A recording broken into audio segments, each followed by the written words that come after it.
So now we come, and today is December 12th, 2017. And we got Jerome Corsi on the line to talk about his article, Bombshell Evidence of CIA Role in Forging Obama's Birth Certificate.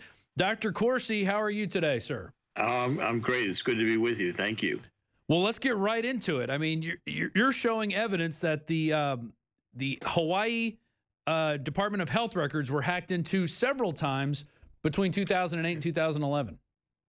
Right. This comes out of Sheriff Arpaio's research into it. Mike Zulu, who is the head of the cold case posse, and Mike's had this information for some time.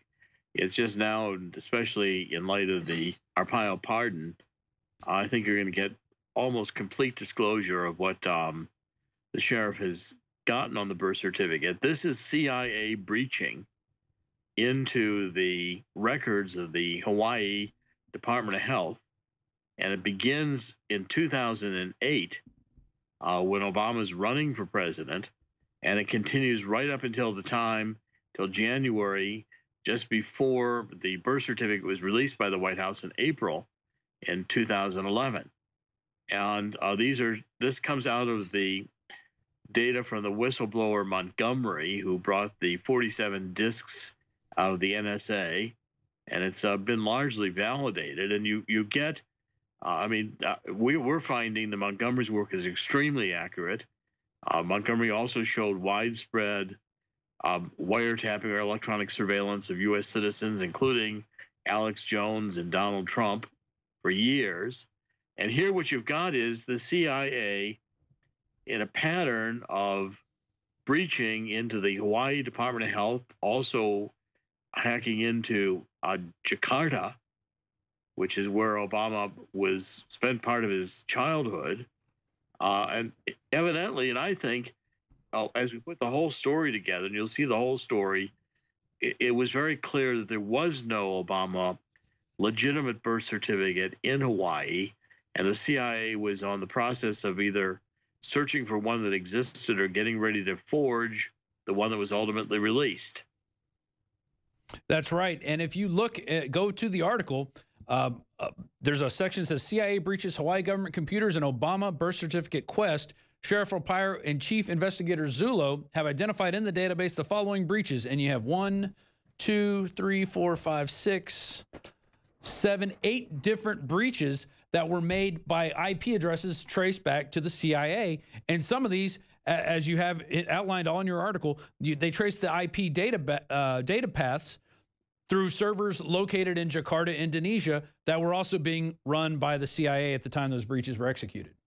Yeah, I mean, the real database, the actual data that Montgomery used was very, very detailed. Of course, you know, I'm reporting what Mike Zulu released to me, and this is kind of a top-level summary, so that we're not releasing anything that was security qualified or classified information.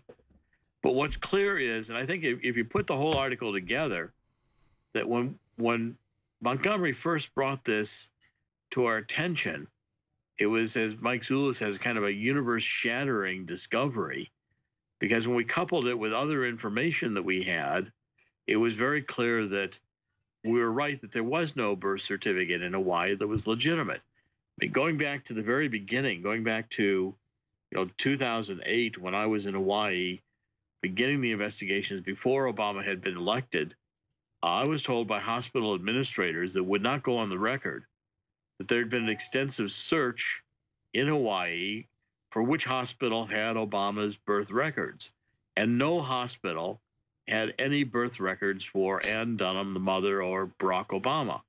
That's what really started me off on this, is I realized I had legitimate information from the very beginning that the hospital administrators could not find any legitimate Obama birth certificate record. And till this day, we have seen nothing from 1991, the year of Obama's birth, that is a legitimate, provable record from Hawaii. And now we have these CIA breaches, which I think make it very clear that the CIA was in the process of looking for the birth certificate and ultimately forging it.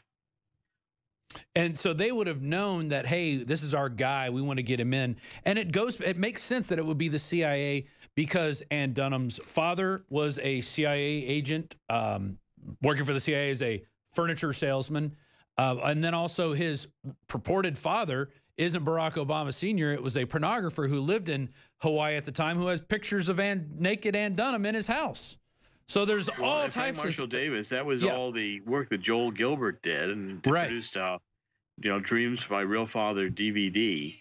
And for a long time, Obama was in Hawaii saying that he thought Frank Marshall Davis was his father. I mean, there's good evidence for this as well. Right. Yeah, he was spending summers with a man named Frank, and he wrote in his book. In his book, it was ultimately revealed in 2008 that was Frank Marshall Davis, who was a black author from Chicago who was a communist and was in Hawaii and wrote a pornographic book about trolling with women on the beach and having all these sexual affairs. And Barack Obama for a long time himself, I think, believed that Frank Marshall Davis was his legitimate father. And I don't think there's any proof that the Kenyan Barack Obama had anything to do with Ann Dunham. They weren't living together. The records from the Immigration Naturalization Service said that they didn't believe that he was the father. They were going to contest that if Frank Marshall Davis used that information. I mean, I'm sorry, if Barack Obama, the Kenyan, used that information to try to get his visa extended. And, we, as you read this article, we had excellent information that the searches, including by Governor Abercrombie, that were made in this vault in the Hawaii Department of Health generated no birth records, even though Abercrombie promised everybody he was going to get Obama's real birth certificate. And we'd been tipped off that the birth certificate was going to get forged, and we were told exactly how it was going to get forged. That it was, doctor was going to be someone who was dead, and weren't going to be able to find their records. The hospital was going to be Kapiolani. We were told great detail about what was going to happen with the forgery before it happened. But here I think you can see that in this detailed article that clearly Mike Zulu, as a law enforcement investigator, was able to validate this information from Montgomery. These were CIA breaches into the Hawaii Department of Health. And I think that's pretty startling information.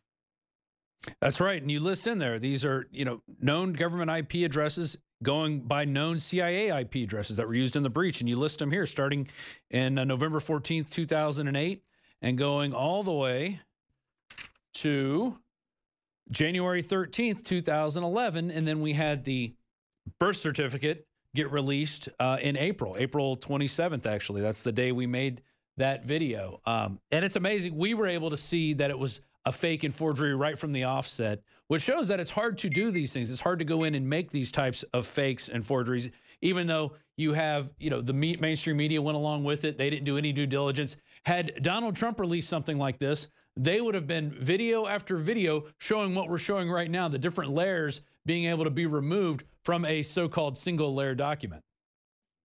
This was, first, what Mike Zulu did the work, and Mike Zulu is really to be credited here. Was the principal investigator. I brought to him pretty much what you're showing right now as to how the birth certificate could be manipulated. This was the one released by the White House. Yeah, Dr. Corsi, I'll let you finish up. We're about to go to break. We'll be right back. Infowars.com/show is the free stream you can send out to everybody you know. You're watching The War Room. Thanks for watching. And going to InfoWarsStore.com and checking out some of the great deals. I want to finish up with Dr. Jerome Corsi, who's got the article today on Infowars.com, Bombshell, Evidence of CIA Role in Forging Obama's Birth Certificate. So I guess this is my big question, Dr. Corsi, and I'd like to end it here.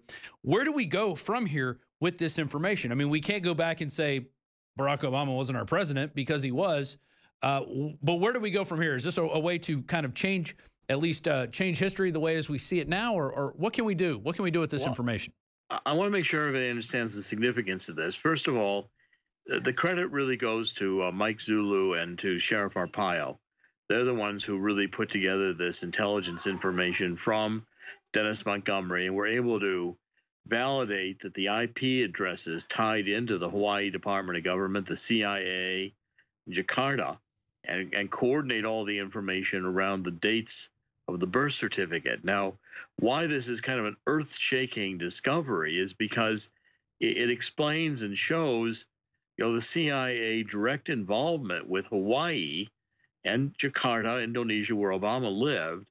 And the fact we put it together, what Mike Zulu did was put it together with other information the investigation had, namely that hospital administrators in Hawaii, going back to 2008, and Mike has this from 2 or 3 sources, looked to find Obama's birth records, and no hospital in Hawaii had any birth records for Barack Obama, the child, or Ann Dunham, the mother. And in the extensive investigation, which went on for years, I mean, and until now, the investigation has not been able to release this information. I mean, it's been staged. Sheriff Arpaio went through all kinds of legal difficulties. He just got a pardon from President Trump on a persistent attempt to make him guilty of a criminal misdemeanor on a charge of traffic stops being harassing Hispanics. This was Tom Perez, who's now heading the Democratic National Committee in a really revenge prosecution because Arpaio wanted to enforce the immigration laws, which was his duty, his sworn duty.